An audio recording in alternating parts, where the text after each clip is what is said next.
আসসালামু আলাইকুম। আজকে একটা নতুন একটা নাস্তা দেখাবো, তাই খেয়ে নিয়ে নিচ্ছি আমি 1-2 কাপ ময়দা না বন্ধুরা, আটা দিয়ে বা ময়দা দিয়ে এটা করে নিতে পারবেন। খুবই সুন্দর একটা নরম একটা স্টিকি একটা ডো তৈরি করবো। তার জন্য একটা ডিম দিয়ে দিচ্ছি। ডিমটা এটা আগে থেকে একটু ফ্রিজ থেকে নামিয়ে একটু নরমাল করে নেব। আর সাথে দিয়ে দিব চিনি, বাকি সব একসাথে মিশিয়ে নেব। চিনি 2 টেবিল চামচ আর কি দিয়ে দিচ্ছি। আর দিয়ে দেবো ইস্ট 2 চামচ আর কি দিয়ে, তারপর আর আপনি আদায় দিয়ে দিলাম। আর দিয়ে দিচ্ছি ইস্ট। এখানে ইস্ট আমার যা ছিল সম্পূর্ণটা দিয়ে দিলাম। আজকে আমার ইস্ট শেষ। নাস্তাটা দেখাতে পারি না বন্ধুরা, আমার গায়ে জ্বর অনেক, তার জন্য আর কি অনেক রেসিপিগুলো আমি দিতে পারছি না। আর সামান্য একটু বেকিং পাউডার দিয়ে দিলাম, কারণ ইস্টটা আমার কম, তার জন্য একটু বেকিং পাউডার দিয়ে দিলাম। আর দিয়ে দেবো সামান্য একটু লবণ।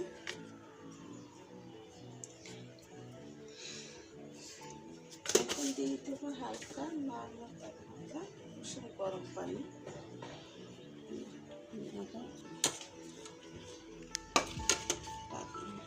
দিয়ে দিচ্ছি একটু গুঁড়া দুধ। একটু সময় এখন দিয়ে এটাকে সুন্দর করে এটাকে মেখে নিচ্ছি। একটু নরমাল তাপমাত্রা পানিটা দিয়ে এটাকে মেখে নিচ্ছি।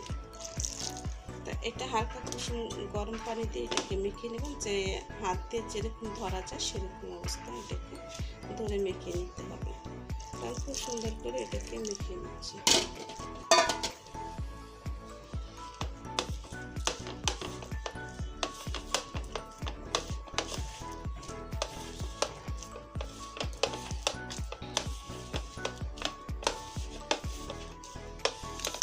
স্টিকেরটা ডোটা বানিয়ে নিলাম। হাতে একটু তেল নিয়ে এটাকে আমি রেস্ট রেখে দিই। আর অন্যদিকে আমি পুরটা রেডি করে নিব।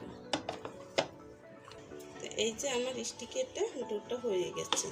এখানে ঘি বা বাটার বা কোনো কিছু দিয়ে তেল দিয়ে এটাকে রেস্টে রেখে দিতে পারবেন। তো এখানে আমি একটু তেল নিয়ে নিচ্ছি।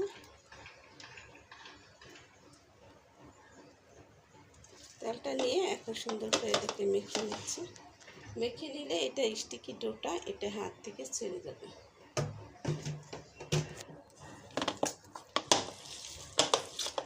এই দেখুন হাত থেকে এটা ছেড়ে গেছে। এখন আমি এটাকে রেস্টে রেখে দেবো।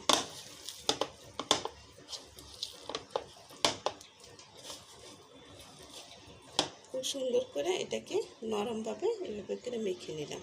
তাই এটাকে সুন্দরভাবে ঢেকে রেখে দেবো। আচ্ছা, তো পরবর্তী স্টেপে আমি এটার মধ্যে আমি দিয়ে দিলাম আপনার পেঁয়াজ। আমি এটা করবো আজকে চিকেন দিয়ে। এই রেসিপিটা চিকেন দিয়ে করলে অনেক সুস্বাদু আর খেতে খুবই মজা। আপনারা একবার হলে ট্রাই করবেন। এটা একেবারে সহজ ইজি রেসিপি, যদি দেখেন তাহলে বুঝতে পারবেন। তো পেঁয়াজটা একটু হালকা একটু ভাজা করে নিচ্ছি। তার মধ্যে দিয়ে দেবো একটু হলুদের গুঁড়া, খুব সামান্য একটু হলুদের গুঁড়া দিয়ে দেবো। দিয়ে দেবো মরিচের গুঁড়ো। আপনারা ঝাল যেরকম পছন্দ করেন সেই ঝালে এরকম করে দেবেন। আর এখানে একটু দিয়ে দেবো কাবাব যে মশলাটা আছে সেই মশলাটা দিয়ে দেবো। এটা কিন্তু টেস্টটা খুব ভালো আর কি বাড়িয়ে তুলে, তার জন্য আর কি দেওয়া। তো এখন আমি এটার মধ্যে লবণ দিয়ে দিচ্ছি।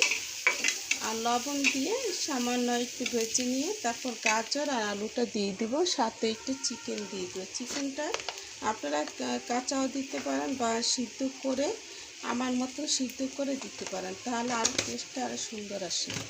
তো এখন দিয়ে দিচ্ছি গাজর আর আলু কুচিটা। আর দেখুন পেঁয়াজটা কিন্তু ভাজা ভাজা হয়ে গেছে। এখন দিয়ে দিচ্ছি আলু আর গাজর।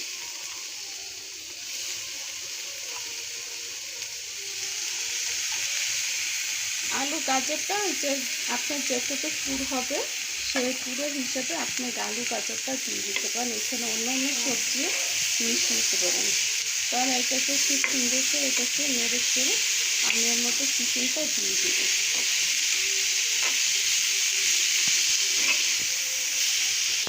আর একটু সামান্য একটু আদা গ্রেট করে নিয়েছি, সেটা দিয়ে দিলাম। এখন দিয়ে দিচ্ছি চিকেন স্টক। এটা আমি চিকেনটা যখন সিদ্ধ করে নিয়েছি তখন চিকেন স্টোভটা একটু রেখে দিয়েছিলাম যেন পরবর্তীতে কাঁচা পানি যেন না লাগে। এই চিকেন স্টোভের একটা আলাদা একটা ফ্লেভার আছে, খুবই সুন্দর, এটা দিলে খুব ভালো হয়। এখন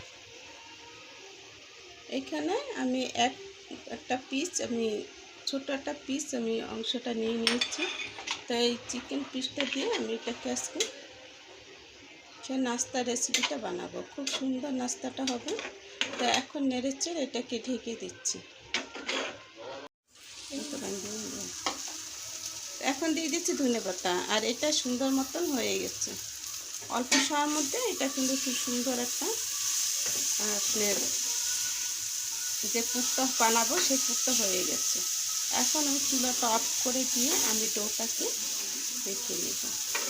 আজকে ডোটা আমি অনেক লেট করে বানিয়েছি, তারপরও ডোটা আমার বেশ ফুলে গেছে এতক্ষণে, আমি এখনও দেখিনি বন্ধুরা। তা এখন এটাকে নামিয়ে ফেলছি, চুলাটা অফ করে দিচ্ছি। তা ডোটা আমি এভাবে করে আর কি ডোটা ফুলে গেছে। এখন এটাকে যে কয় ভাগে ভাগ করা দরকার সেই কয় ভাগে আমি ভাগ করে নেব। তো আমি 6টা ভাগে এটাকে ভাগ করে নিচ্ছি।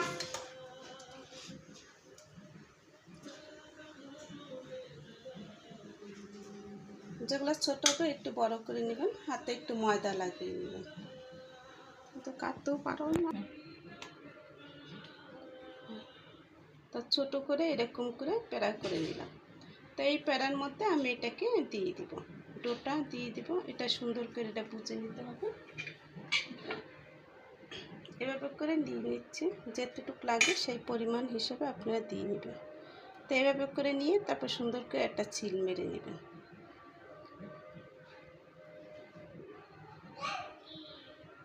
এটা কিন্তু একেবারে ইজি, করতে গেলে সময় লাগবে কম। আর আপনারা ফ্রি বেলুন দিয়ে যদি করতে চান তার ফ্রি বেলুন দিয়েও করতে পারেন। চিলটা মারা শেষ, এখন আমি সুন্দর করে এটাকে ডোটাকে একটু ঘুরিয়ে ঘুরিয়ে নিচ্ছি, একটু চ্যাপটা করে নিচ্ছি। চ্যাপটা করে নিয়ে এটা ছুরির যে পাশটা আসছে সেটা দিয়ে একটু ডিজাইনের মতন একটু করে নেব। চ্যাপটা করে নিলাম। এখন ছুরির যে পিছন সাইডটা আছে না, সেটা দিয়ে আপনারা এভাবে করে একটু দাগ কেটে নেবেন।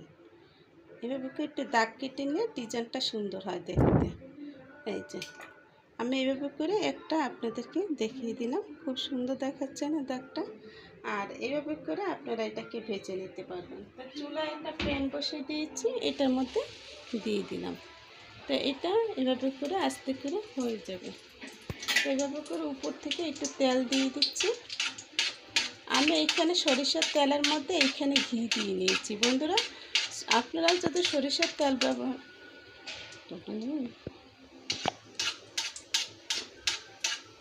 তা এভাবে করে দিয়ে দিচ্ছি উপর থেকে দিয়ে তারপর আমি পিছন সাইডটা এভাবে ঘুরিয়ে দিচ্ছি। তা এখন এটা একা একা এটা ফুলে এটা ডবল হয়ে যাবে। এভাবে করে একটা বাটি শেপ করে নিলাম। আমি আর একটা আপনাদেরকে দেখাচ্ছি। তা এভাবে করে এটা পুরটা দিয়ে দিলাম। পুরটা একটু বেশি করে দেবেন যেন একটু খেতে মজা লাগে। আর পুরটাই সুন্দর আর কি, খুব সুন্দর পুর হয়েছে। এটা কিন্তু আপনারা একবার হলো বানিয়ে দেখবেন।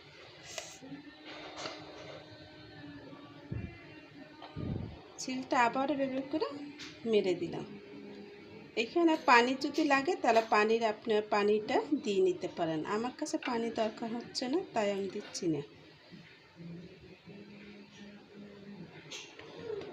যে সাইডটা দিয়ে আপনারা ডিজাইনটা কাটবেন সেই সাইড থেকে এটাকে ঘুরিয়ে ঘুরিয়ে নিয়ে তারপর এটাকে কেটে নেবেন। এই যে এভাবে করে একটু দাগটা কেটে নেবেন।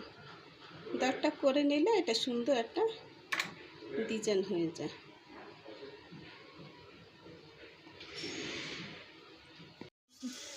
তাহলে এই দেখুন ভাজাটা কিন্তু হয়ে গেছে। আমি এরকম করে ভেজে নিয়েছি, সব কটা এরকম করে ভেজে নিব। যেগুলো হয় না সেগুলো আপনারা উল্টি পাল্টি এরকম করে ভেজে নেবেন। আর অল্প সময়ের মধ্যে এটা কিন্তু ভাজা হয়ে যাবে।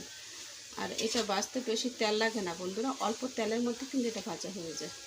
আপনারা একবার হলো বাসায় ট্রাই করে দেখবেন, তাহলে বুঝতে পারবেন এটা খেতে যে কী অসম্ভব মজা। যেগুলো ভাজা হয়ে গেছে সেগুলো দেখতেই বোঝা যাবে যে পুটকা মাছের মতো এটা ফুলে ডাবল হয়ে যাবে। এই যে দেখুন কীরকম করে ফুলে যাচ্ছে। আর চুলার জালটা একটু কমিয়ে নেবেন। আমি কিন্তু চুলার জালটা কমিয়ে নিয়েছি। তো এখন এভাবে করে আমি নামিয়ে নিচ্ছি।